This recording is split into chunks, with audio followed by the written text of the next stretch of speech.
Welcome to Hannity. The fourth Republican debate is now in the books, and tonight many pundits are saying that Texas Senator Ted Cruz had one of the strongest performances of the night. Now, he came out swinging on the topic of illegal immigration and more. Watch this. If Republicans join Democrats as the party of amnesty, we will lose. The politics of it would be very, very different if a bunch of lawyers or were crossing the Rio Grande. Or if a bunch of people with journalism degrees were coming over and driving down the wages in the press. And I will say, for those of us who believe people ought to come to this country legally and we should enforce the law, we're tired of being told it's anti-immigrant. It's offensive.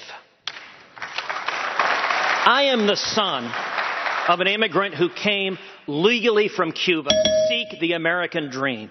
And we can embrace legal immigrations while believing in the rule of law. Joining us now with reaction, the man himself, 2016 Republican presidential candidate, Texas Senator Ted Cruz. Senator, I thought you had a huge night last night. Congratulations to you. Let's go to the number one poll-tested line of the night was that line on immigration that you used. You're tired of it. You know, we're being told we're anti-immigrant. It's offensive. Explain more. Well, Sean, thank you. It's great to be with you. You know, I have to say, I suspect an awful lot of Republicans were having the same reaction I was as we were listening to the debate, which is that we saw one Republican after another giving an ode to amnesty, one after the other saying how we needed to be compassionate and we needed to just forgive the 12 million who came here legally and presumably put them all on a path to citizenship. And I got to say, my reaction as I was listening to that, I was just getting angrier and angrier. Look, there is nothing compassionate about a bunch of politicians saying, I'm so compassionate, I'm going to give away your job. Because that's what they're saying. None of them are losing their job, but they're happy to tell working men and women across this country that your job can be taken away by people coming here illegally. You know, Senator, let me add to that point. Because you're right. The more people that cross the border, more competition. We have 94.5 million Americans that are out of the labor force right now. And it also drives down wages. Now, but this is another point. Conventional wisdom, we hear this all the time, Senator, is that, oh, if Republicans are too hard on immigrants, on illegal immigrants, it's going to cost them the Hispanic vote. What is your answer to that?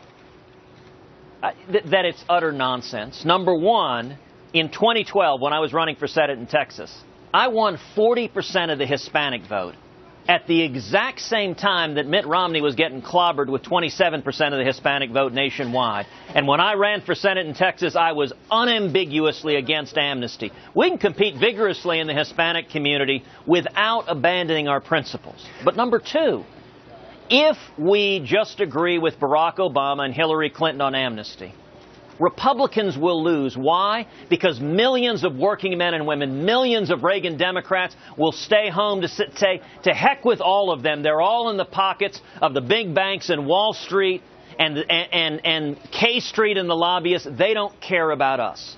The way we win, Sean, is we run a populist campaign fighting for working men and women who want to believe again in the promise of America, and we run it against the bipartisan corruption of Washington. And I'll say this.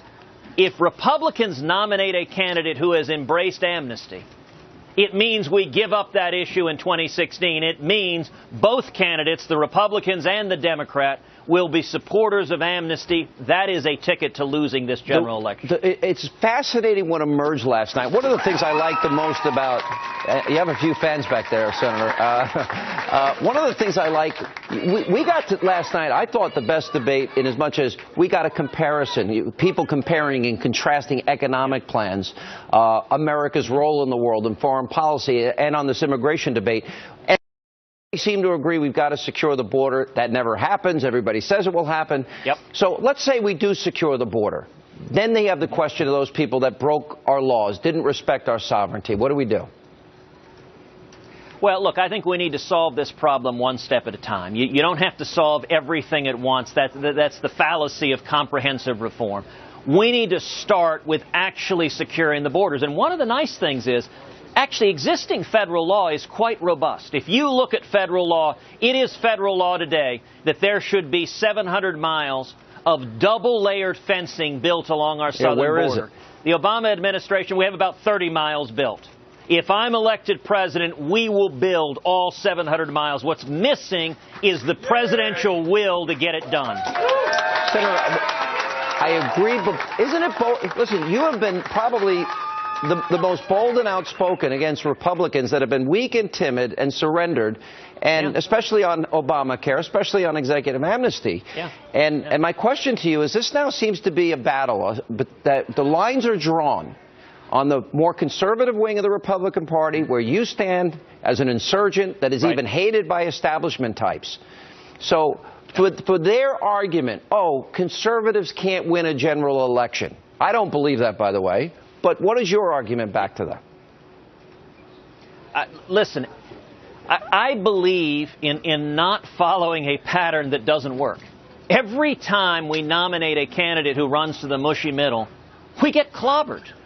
And one thing that is abundantly clear, if we nominate another candidate in the mold of a Bob Dole or a John McCain or a Mitt Romney, all of whom are good, honorable, decent men, but what they did didn't work. If we do it again, the same millions of conservatives that stayed home in 08 and 12 will stay home in 16.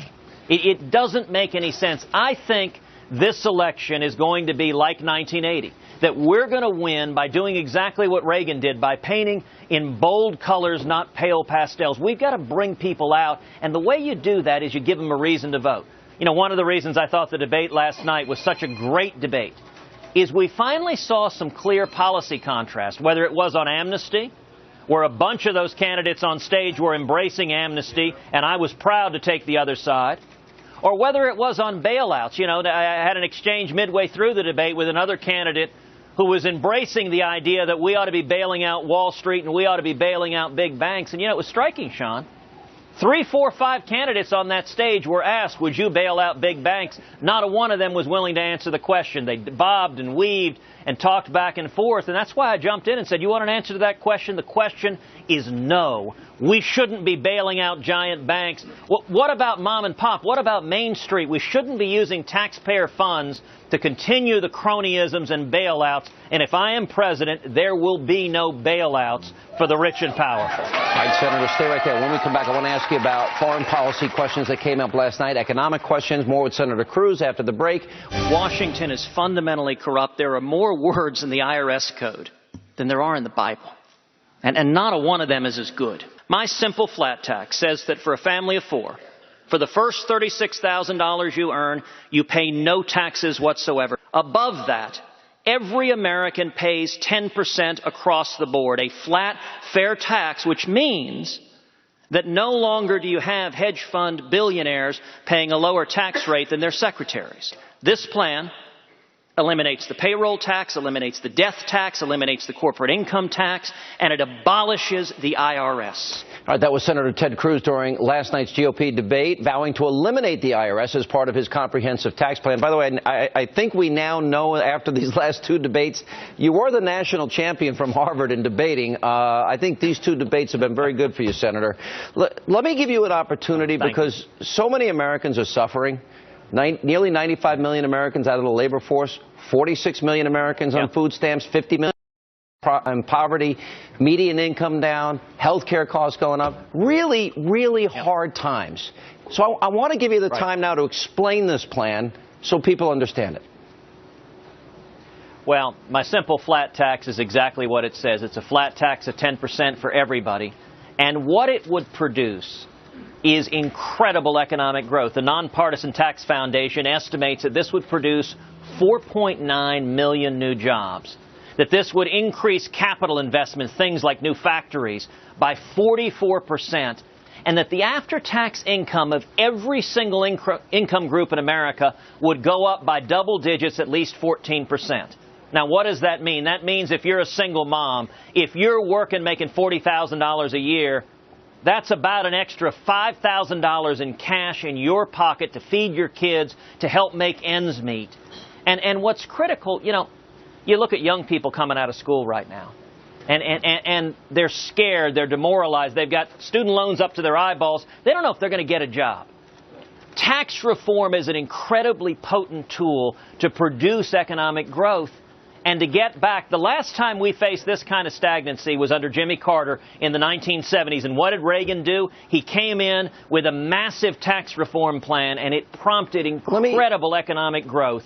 Let me ask you, because John Kasich will be on later, and he didn't mention you by name, so I don't know if he was talking about you, but he seemed to be making the case that these are not revenue neutral, that some of these promises that some of the candidates are making and are sort of pie in the sky. Explain the revenue side of this coming into the government and how is it revenue neutral, et cetera. Right. So the revenue side of this, and all of the numbers are on our website at tedcruz.org. So if you want to go look at the numbers, you can look at all of the numbers. It's tedcruz.org. Over 10 years, federal tax revenue on a static basis, which is not counting for growth, it would cost roughly $3.6 trillion. On a dynamic basis, because that actually counts what happens in counting growth, it would cost roughly $768 billion, less than $1 trillion. Interestingly enough, my plan, the simple flat tax, not only has among the least revenue impacts of anyone's plan on that stage, but it also produces more jobs and growth than just about anyone. And most of the others are fiddling around the edges. We need to move towards every American filling out their taxes on a postcard, and we need to abolish the IRS. It is corrupt, it is targeting American citizens, and it's time to get rid of it. And Sean, we can get that done. If we were to do that, take in the repatriated money from multinational corporations that keep it offshore because they're going to be taxed so heavily, if you add in the energy independence quotient to all of this, and if we made America the corporate tax haven of the world, I keep making these points, what is the growth potential? Because I'd like to see all those Americans out of poverty, off of food stamps, and back to work. The growth potential is immense. Since 2008, we have averaged 1.2% growth a year. It is anemic. Historically, America's averaged 3.3% growth a year. I believe we can get back to 5% growth a year. You know, JFK had 5% growth because he did what? He did tax reform and regulatory reform. These are the policies that work. And Sean, let me focus on one aspect of my simple flat tax that I think is particularly powerful. It is 10% for individuals and a 16% business flat tax that applies to everyone. That means giant corporations no longer pay 0% while small businesses get hammered. Everyone pays the same fair rate. But one of the really powerful aspects of it is that it is border adjustable, which means if you're a farmer, if you're a rancher, if you work in manufacturing producing goods for exports, you pay 0%. You don't pay that 16% tax because all exports are tax-free. That gives our farmers and ranchers and manufacturers an enormous advantage. And on the flip side, every import that comes in from any country across the world gets that 16% tax applied to it. What that does, by the way, right now, you know, Europe does that to us. When we export to them, they put their taxes on our goods, but we don't do it back. I think we need to be on a level playing field. And one of the sharpest divides last night was a number of Republicans who are willing to stand with the lobbyists in Washington, willing to stand with the cronyist. I think we should be standing with working men and women. It's one of the reasons, for example, there are several Republicans who support and are embracing TPA and TPP.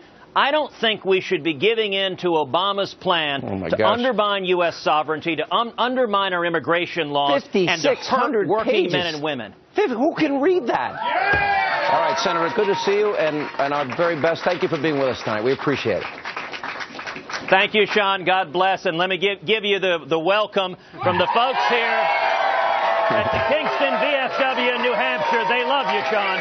Thank you, Senator. I appreciate it.